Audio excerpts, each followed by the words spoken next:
Diga comigo, de fato, a mensagem da morte de Cristo na cruz é loucura para os que estão se perdendo. Mas para nós que estamos sendo salvos, é o poder de Deus. Aleluia. Por favor, assente-se um pouquinho. É necessário nesta noite retornarmos o olhar, mais uma vez, como fizemos no domingo passado, para a cruz do Senhor. No domingo passado meditamos sobre a cruz de Cristo. A grande pergunta que fizemos ao Senhor mesmo e permitimos que Ele nos explicasse no domingo passado foi: por que, Senhor, morte de cruz? Hoje nós avançamos a partir daquela compreensão, encerrando esta mensagem com questões absolutamente práticas. O texto que nós agora recitamos foi 1 Coríntios capítulo 1, o verso 18, mas eu preciso ler para vocês 1 Coríntios 1, de 18 a 25, onde Paulo, apóstolo, resume o problema da cruz, o problema que começamos a ver no domingo passado. Paulo o resume da seguinte maneira, preste muita atenção. De fato, a mensagem da morte de Cristo na cruz é loucura para os que estão se perdendo, mas para nós que estamos sendo salvos, é o poder de Deus. Pois as Escrituras Sagradas dizem: destruirei a sabedoria dos sábios e acabarei com o conhecimento dos instruídos. Então, o que poderão dizer os sábios e os instruídos? O que vão dizer os grandes oradores deste mundo? Deus tem mostrado que a sabedoria deste mundo é loucura. Pois Deus, na sua sabedoria, não deixou que os seres humanos o conhecessem por meio da sabedoria deles. Pelo contrário, resolveu salvar aqueles que creem e fez isso por meio da mensagem que anunciamos, a qual é chamada de louca. Diga comigo, mensagem louca. Os judeus pedem milagres como prova, diz Paulo, e os não-judeus procuram a sabedoria, mas nós anunciamos a Cristo crucificado. Uma mensagem que para os judeus é ofensa e para os não-judeus é loucura, mas para aqueles que Deus tem chamado, tanto judeus como não-judeus, Cristo é o poder de Deus e a sabedoria de Deus. Pois aquilo que parece ser a loucura de Deus é mais sábio do que a sabedoria humana. E aquilo que parece ser a fraqueza de Deus é mais forte do que a força humana. Aleluia. No dizer de Paulo, seria absolutamente insano, completamente inaceitável para um mestre judeu, um escriba, um homem cuja profissão era copiar o texto sagrado, fazer cópias do texto sagrado, e por causa disso mesmo, por causa desse trabalho, esse homem se tornava um perito no Antigo Testamento. Para Paulo, no seu dizer aqui em 1 Coríntios capítulo 1, de 18 a 25, seria absolutamente inaceitável, insano imaginar na mente de um judeu, de um mestre judeu, que o Messias, o Salvador, morreria numa cruz, sendo, portanto, como diz a Escritura, amaldiçoado. Como disse Paulo, porém, em Gálatas capítulo 3, verso 13, Cristo nos redimiu, nos resgatou, nos comprou da maldição da lei, quando se tornou maldição em nosso lugar, pois está escrito: maldito todo aquele que for pendurado no madeiro. Para os filósofos gregos, de um lado, representados pelo que Paulo chama, em outras versões, nesse mesmo trecho que eu li para vocês, de 1 Coríntios 1, os grandes oradores deste mundo, ou os inquiridores deste século, os questionadores. Para eles, diferentemente dos judeus, a fé também seria loucura, mas o motivo muda. Porque para eles, filósofos gregos, era impensável um Deus que não desse um jeito de escapar da morte. Para ambos, então, judeus da lei, que não aceitariam um Salvador, um Messias que se fizesse maldito. Para os filósofos gregos que não aceitariam um Deus que não tivesse a esperteza dos deuses do Olimpo, como Hermes, como Zeus, com as suas tramas, um Deus que não escapasse da morte. Para o religioso judeu, para o pensador grego, diz Paulo, para ambos, a mensagem da cruz seria loucura. Em lugar de alguém que sofresse maldição, os judeus quereriam alguém que libertasse por milagre, quem sabe um milagre bélico, um milagre das armas, miraculosamente Israel da dominação romana. Em lugar de um Deus que sofresse a morte humilhante, amaldiçoada da cruz. Para os gregos, eles prefeririam um Deus que mostrasse a astúcia do Olimpo, que escapasse da morte, em vez de um Deus que se humilhasse e também descesse, como era escandaloso para os judeus, descesse à cruz, fosse a morte.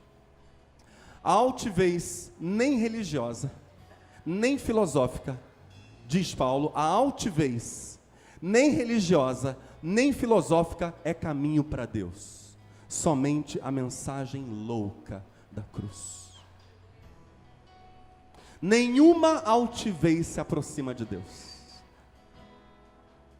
A mensagem da cruz, diz Paulo, é o poder de Deus para quem está sendo salvo. E é interessante que a ideia no grego original é mesmo um processo salvífico, é um processo de salvação.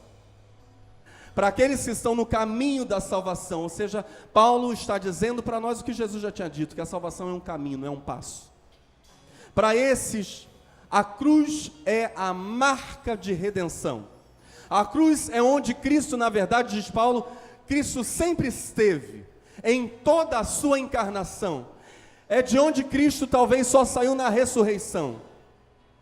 A mensagem a respeito de Cristo, o caminho da salvação, é a mensagem da cruz. O Evangelho poderia ser sintetizado na mensagem da cruz. O caminho da salvação poderia ser sintetizado em a mensagem da cruz. No artigo recente da Missão Portas Abertas, intitulado O Caminho da Cruz. A Missão Portas Abertas, para quem não conhece esse trabalho, é uma missão que cuida de cristãos espalhados pelo mundo, em mais de 60 países hoje, cristãos que são perseguidos por causa da sua fé. No artigo recente da Missão Portas Abertas, intitulado O Caminho da Cruz, é dito o seguinte: membros da igreja perseguida ao redor do mundo entenderam há muito tempo o verdadeiro significado da cruz de Cristo. O pastor chinês Alain Yuan, que passou, olha só, quase 22 anos na prisão, longe da sua família por causa de sua fé, sempre conta de seus sofrimentos durante esses anos, mas ele sempre termina com esta frase, diz o artigo da Portas Abertas: eles, os sofrimentos, eles não são nada se comparados à cruz. Um homem que ficou quase 22 anos longe da família, na prisão, e é capaz de dizer, quando relata os sofrimentos da prisão, que aqueles sofrimentos não são nada se comparados à cruz. Watchman Nee, um pastor muito amado, conhecido na China, que foi martirizado no início dos anos 70. Um dos amigos dele, um dos companheiros de trabalho, de missão na China, disse: se nós nos denominamos cristãos, aqueles que seguem a Cristo, devemos saber onde estamos entrando, com o que a gente está se envolvendo. Cristo andou, disse aquele amigo de Watchman Nee, Cristo andou no caminho da cruz. Devemos estar preparados, diz o artigo, diz a fala desse amigo de Watchman Nee. Devemos estar preparados para fazer o mesmo. E ele encerra a sua fala com uma pergunta: você está?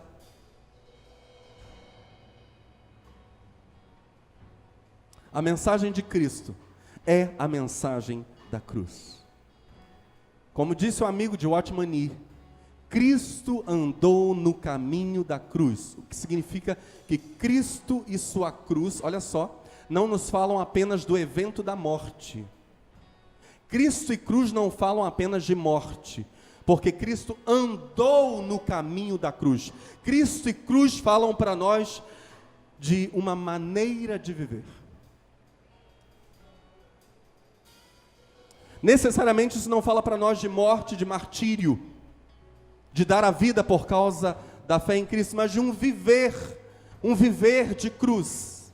Paulo escreve aos Coríntios: de qualquer forma, o amor de Cristo nos constrange, noutras versões, nos domina, nos controla, ou mesmo, no grego, nos impulsiona. Diga comigo: o amor de Cristo nos constrange, nos domina, nos controla, nos impulsiona.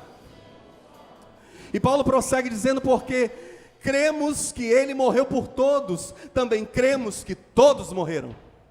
Se Ele morreu representando cada pecador, significa então que cada pecador, nele, Cristo representado nele, morreu. Essa é a compreensão de Paulo. Ele morreu por todos, para que os que recebem sua nova vida não vivam mais para si mesmos, mas para Cristo, que morreu e ressuscitou por eles. Olha para o seu irmão com carinho e diga: está proibido viver para si. Viver de verdade é viver para Cristo. Isso aqui diz Paulo em 2 Coríntios 5, 14 e 15. Viver é viver para Cristo. Pastor Marco Antônio Fernandes, comentando essas mesmas palavras, no artigo novamente da Missão Portas Abertas, afirmou o seguinte: olha só, precisamos meditar, precisamos pensar. Olha para o seu irmão e diga: precisamos pensar. Precisamos, gente, precisamos. Pastor Marco Antônio Fernandes, ligado a Portas Abertas, diz: nós precisamos meditar, pensar na realidade de que se um morreu por todos, logo todos morreram. A morte com Cristo, a semelhança de sua própria morte, é uma entrega, diga comigo, entrega, pessoal, profunda. Ontem na sala 1, e a irmãos que estavam aqui na sala 1, que é a porta de entrada para alguém se tornar membro da Pibal. Ontem à tarde na sala 1 nós meditávamos sobre o processo que é a conversão. Ninguém se converte, ninguém é salvo assim, com o nariz empinado, olhando para cima. A salvação só se concretiza quando Deus encontra um coração quebrantado. Quando Ele encontra alguém, e eu não me canso de exemplificar isso aqui, peço licença para fazê-lo mais uma vez. Quando Deus encontra alguém que faz isso diante dele,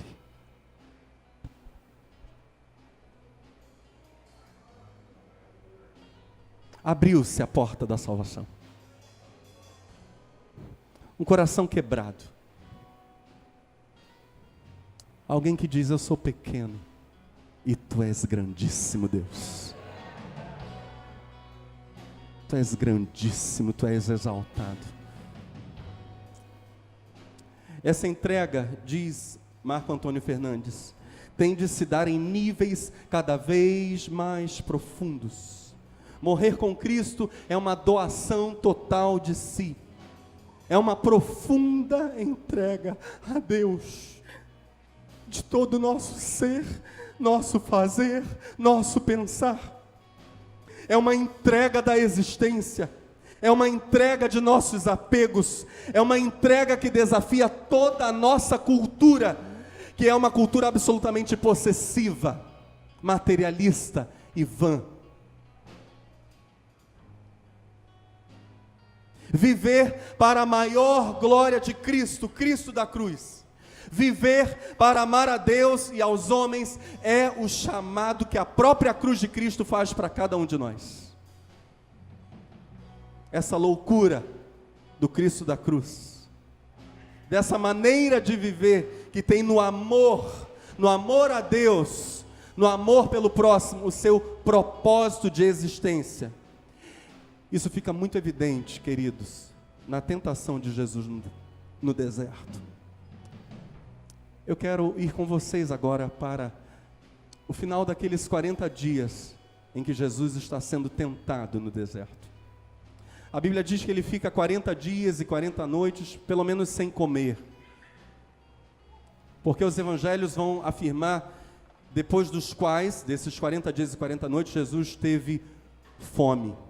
Não há uma afirmação categórica de que ele teve sede. Então há a possibilidade de ele haver bebido água, como era o costume do jejum típico judaico, apenas a ingestão de água. O que nós sabemos objetivamente é que Jesus ficou 40 dias e 40 noites em jejum, depois dos quais sentiu fome. O tentador se aproxima do Senhor e diz: se tu és o Filho de Deus, manda que essas pedras se transformem em pães. Jesus responde ao tentador: nem só de pão viverá o homem, mas de toda a palavra que procede da boca de Deus. Eu quero pensar numa nuance da fala de Cristo agora. Algo que nós precisamos captar nessa noite sobre a fala do Senhor. Estamos juntos? Para que a gente capte essa nuance, preciso afirmar algo. Em anos recentes, surgiu um pensamento chamado confissão positiva. Preste muita atenção.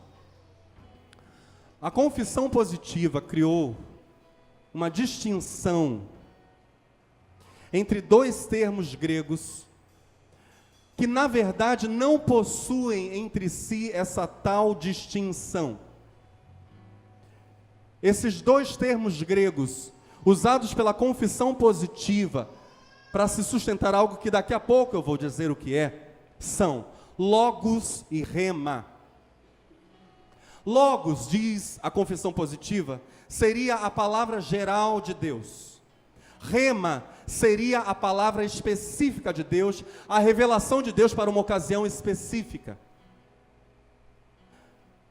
Por toda a doutrina bíblica, sabemos que há mesmo mandamentos gerais de Deus e mandamentos específicos de Deus, revelações específicas de Deus para alguém num determinado momento, numa determinada ocasião, num determinado contexto. Isso é muito claro na Bíblia.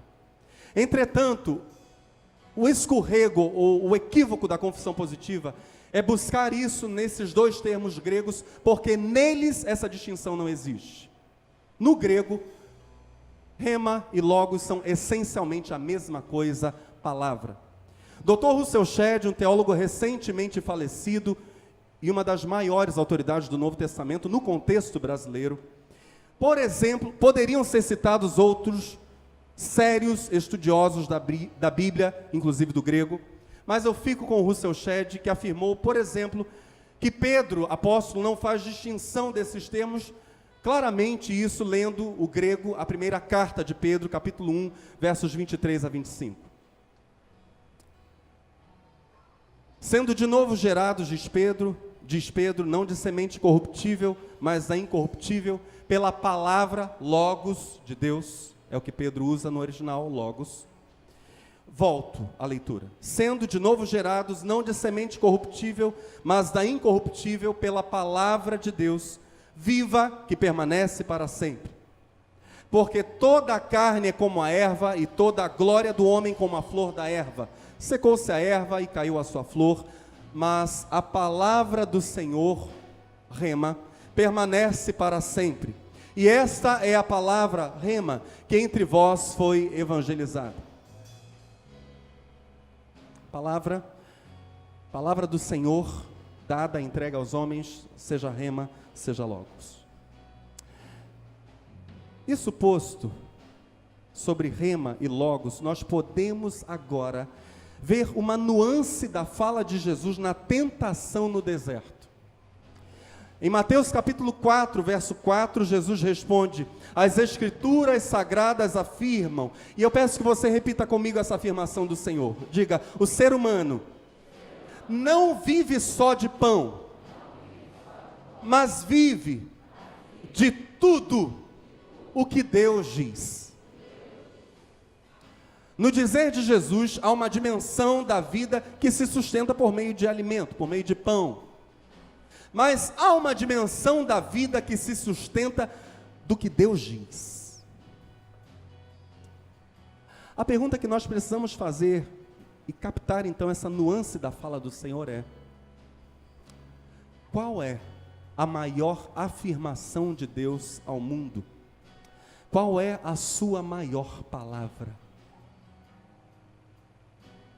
Você poderia dizer o nome dessa manifestação ao mundo, que é a maior declaração, a maior palavra de Deus, uma palavrinha com 5 letras?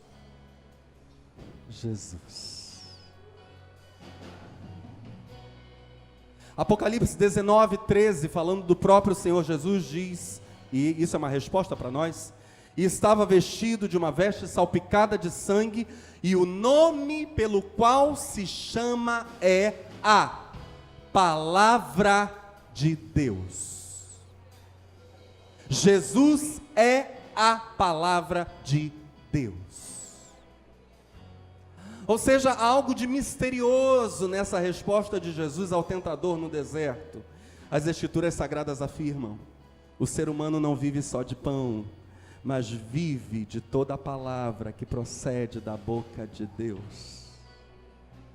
Mais tarde, o próprio Senhor Jesus, falando de si próprio, diria, em João capítulo 6, eu afirmo a vocês que isto é verdade, não foi Moisés quem deu a vocês o pão do céu, falando aos judeus, pois quem dá o verdadeiro pão do céu é o meu Pai, porque o pão que Deus dá é aquele que desce do céu e dá vida ao mundo.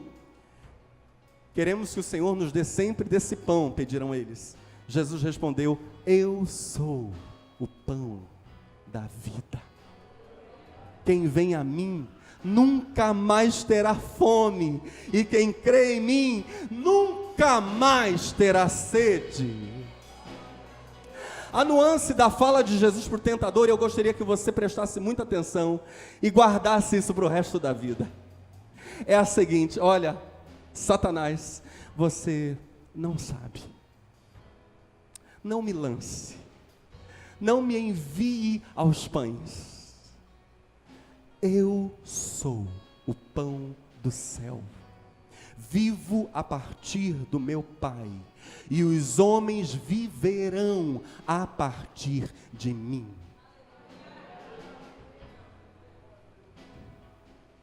Eu vivo do Pai, e de mim os homens viverão.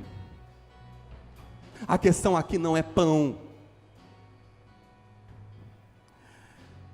Eu estou entregando tudo, todas as cartas estão na mesa. Eu estou jejuando, eu estou me solidarizando com o mundo que sofre. Eu sou o pão do céu. O Cristo da cruz é o único que faz viver. A palavra de Deus é o pão do céu que dá vida ao mundo. A força de Cristo vem do Pai, a força dos salvos vem do Pai por meio de Cristo.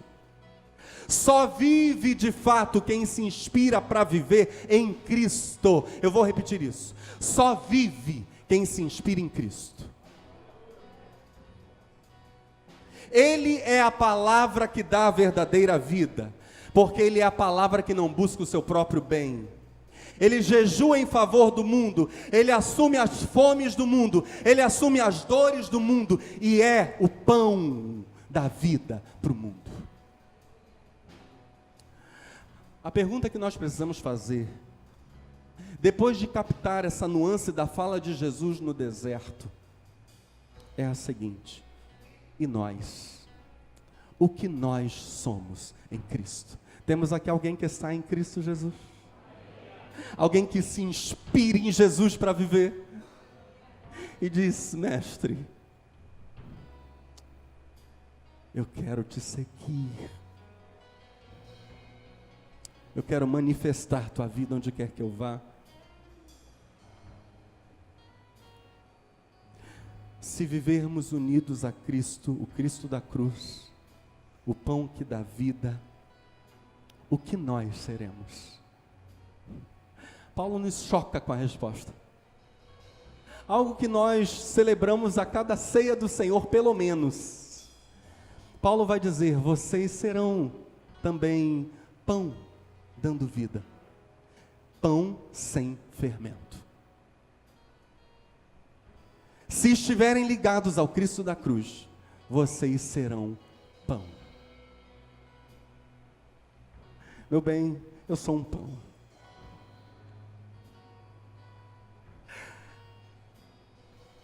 Chamando os coríntios à pureza, Paulo diz para eles em 1 Coríntios capítulo 5, a partir do verso 6, não está certo que vocês estejam orgulhosos?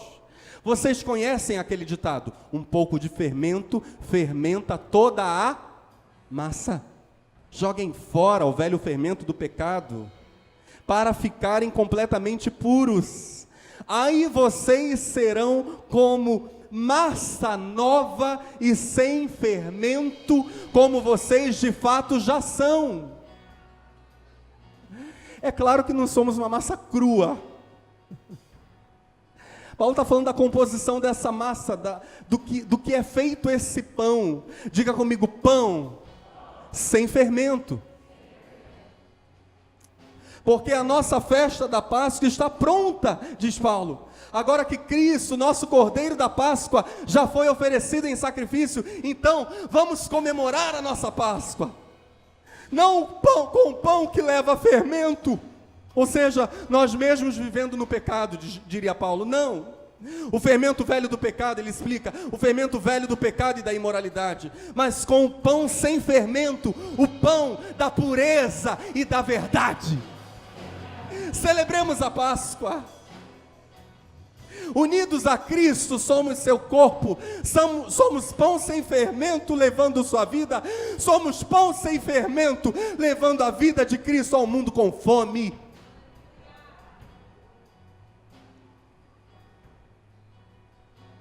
Olha para o seu vizinho e diga, somos pão em Cristo, pão sem fermento, levando vida para um mundo com fome.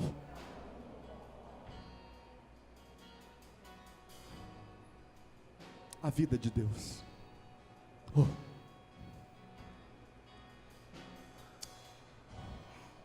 É esse mesmo sentido da Páscoa em Êxodo capítulo 12. Preste atenção. No 14º dia do primeiro mês, o cordeiro ou cabrito sem mácula, sem defeito nenhum, macho de 1 ano por ordem de Deus, seria sacrificado, e o sangue do cordeiro, estou lembrando da primeira Páscoa lá no Egito, e o sangue do cordeiro ou cabrito seria colocado nas portas, em seus umbrais. Então Deus feriria à noite os inimigos do povo de Israel. Isso, todo o Novo Testamento vai dizer para nós, o sacrifício do cordeiro representa mesmo a morte de Jesus na cruz. A colocação do sangue nos umbrais das portas, na frente das casas, representa mesmo a nossa confissão de fé, a nossa confiança na obra perfeita de Cristo, nossa total confiança nele. Mas há um detalhe que se inicia na Páscoa, diga comigo, pães ázimos. O Senhor instrui a Israel em Êxodo capítulo 12, este dia, o dia da Páscoa, o dia do sacrifício do cabrito, em que ele seria comido e o anjo do Senhor passaria pelo Egito livrando Israel, o Senhor diz, este dia vos será por memória e celebrá-los-eis por festa ao Senhor, nas vossas gerações o celebrareis por estatuto perpétuo, 7 dias comereis pães ázimos, pães sem fermento. Ao primeiro dia, ou seja, no dia em que o cabrito ou o cordeiro fosse sacrificado, ao primeiro dia, tirareis o fermento das vossas casas. O que significa isso? A morte do cordeiro inauguraria a era do pão sem fermento. Isso está falando da igreja.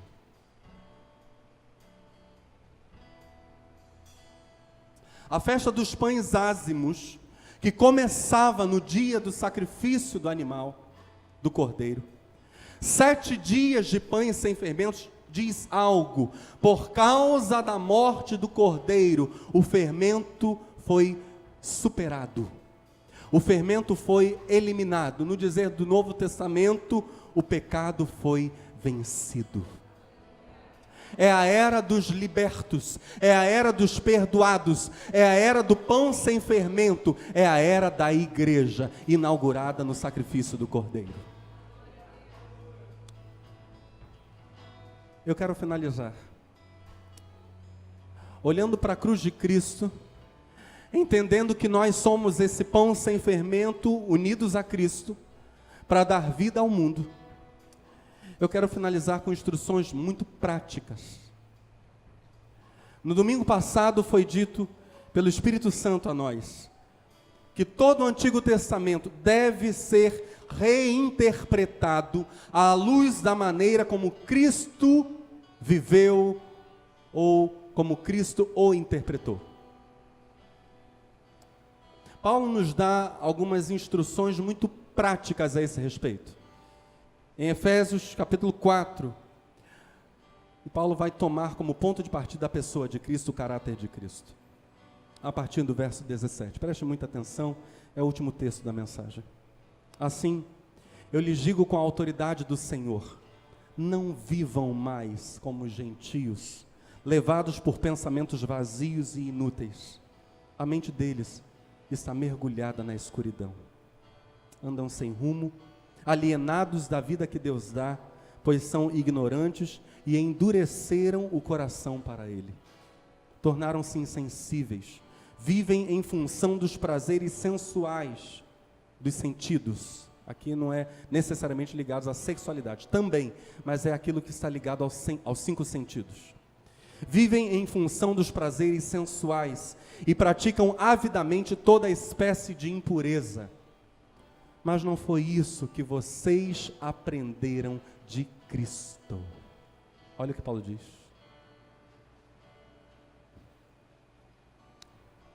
A nossa lei agora se chama Cristo. A reinterpretação que Cristo faz da Escritura do Velho Testamento. Paulo diz, não foi isso que vocês aprenderam de Cristo. Uma vez que ouviram falar de Jesus e foram ensinados sobre a verdade que vem dele. Paulo prossegue dizendo, Efésios 4, verso 22, livrem-se de sua antiga natureza e de seu velho modo de viver, corrompido pelos desejos impuros e pelo engano. Deixem, e aqui ele explica como isso se dá, é por ato de rendição, diga comigo, rendidos ao Espírito Santo. E esse ato de rendição, Paulo vai dizer também na carta aos Efésios, se dá com uma vida de louvor, de adoração. Aquele que louva, que adora, que se rende, que se entrega, é aquele que terá o pensamento renovado, diz Paulo. Deixem que o Espírito renove seus pensamentos e atitudes, e revistam-se de sua nova natureza, criada para ser verdadeiramente justa e santa como Deus. Portanto, eu peço que você fique de pé, por gentileza.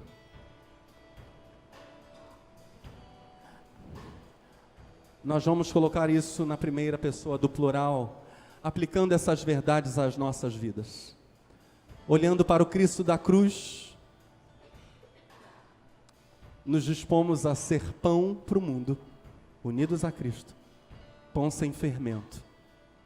E agora vamos ver qual é o fermento que precisamos jogar fora. Estamos juntos? Portanto, abandonem, diga comigo, abandonemos a mentira. Portanto, abandonemos a mentira e digamos a verdade ao nosso próximo. Vamos dizer isso juntos? Digamos a verdade ao nosso próximo. E aí Paulo diz, pois somos todos parte do mesmo corpo, aqueles que estamos em Cristo Jesus, estamos todos unidos a Ele pela fé. Como mentiríamos? E não pequem ao permitir que a ira os controle. Diga comigo, não permitamos que a ira nos controle. Olha para o seu vizinho com amor, com carinho. Se você não deu um abraço nele, pode dar um abraço bem gostoso nele. E dizer para ele com amor, com carinho, acalmemos a ira, antes que o sol se ponha. Pois a ira dá oportunidades para o diabo.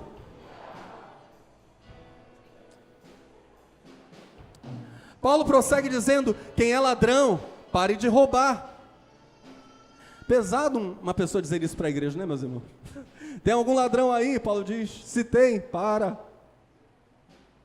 Em vez disso, use as mãos para trabalhar com empenho e honestidade e assim ajudar generosamente os necessitados. Diga comigo, trabalhemos com empenho e honestidade para servir. Paulo prossegue dizendo, evitem o linguajar sujo e insultante. Há traduções atualizadas que dizem, não saia da boca de vocês qualquer palavra torpe ou palavrão. Vamos dizer juntos, lancemos fora o linguajar sujo e insultante. Paulo prossegue dizendo que todas, diga comigo, todas, que todas as suas palavras sejam boas, sejam úteis, a fim de dar ânimo, e aqui é ânimo na fé, ânimo para servir a Deus, ânimo para andar com Deus, àqueles que as ouvirem. Não entristeçam o Espírito Santo de Deus. E Ele é sensível, muito sensível. Olha para o seu irmão, olho no olho, isso é desafiador, eu sei, e diz, meu irmão, minha irmã, não entristece o Espírito Santo.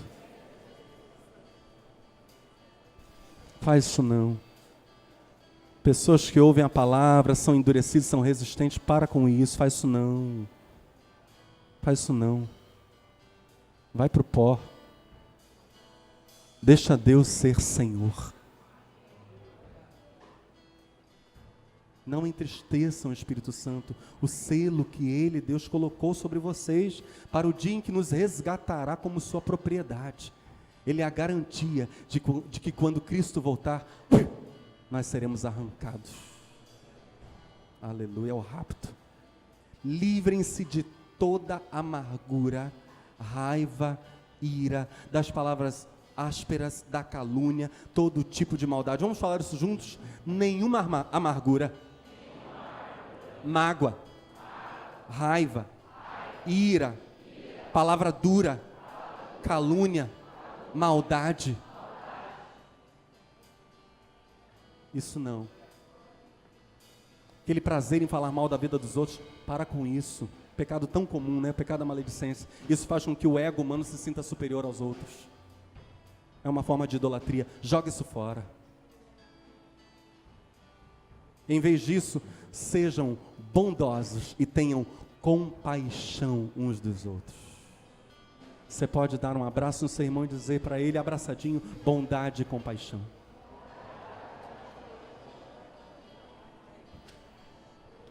Paulo prossegue dizendo bondade e compaixão, perdoando como Deus nos perdoou em Cristo. Meu Deus, coisa tremenda. O Ministério do Louvor já pode se posicionar. Perdoando como Deus nos perdoou em... Presta atenção. Em Cristo, o santo e sem pecado, Deus perdoou os pecadores. Deus foi muito além do que qualquer um de nós merecia. Paulo chega para nós e diz, façam que nem Deus, o Pai de vocês, e assim vocês vão poder ser chamados de filhos do Pai, filhos de Deus. Ah, pastor, mas aquela pessoa me ofendeu. Tá bom. E você não ofendeu a Cristo com seu pecado nunca? Se você nunca ofendeu a Cristo, então guarde essa mágoa no coração, tudo bem. Mas se você em algum momento da vida ofendeu a Cristo com o pecado, então em nome de Jesus e para a glória de Cristo, solta essa pessoa, ora por ela, a abençoa, a ama e vai servir a Deus com o seu coração puro. Deixa esse rio de unção fluir na tua vida. Amém? Pastor, mas meu ex-marido fez coisas terríveis comigo. Nós como noiva de Cristo, por vezes, fizemos coisas terríveis com o noivo. O livro de Oséias está aqui para dizer isso na Bíblia. Não é isso? O Senhor diz, volta para mim, porque eu estou de braços abertos para te receber de volta. perdoa. Olha para o seu irmão e diz: perdoa. Mágoa não. Perdoa, perdoa, perdoa, perdoa. Que o coração seja limpo. Mágoa não. Que Satanás não tenha lugar no coração. Perdoa, deixa, solta, fiemi, carizomai, apolu, verbos gregos para perdoar. Solta, deixa aí. Não faz jaulinha no coração e prende ninguém lá dentro, não. Solta. E aí nós somos perdoados pelo Pai que está nos céus. Que Deus nos use como pão, dando vida para esse mundo faminto, em nome de Jesus. Amém? Vamos dar um forte aplauso ao Senhor. Aleluia!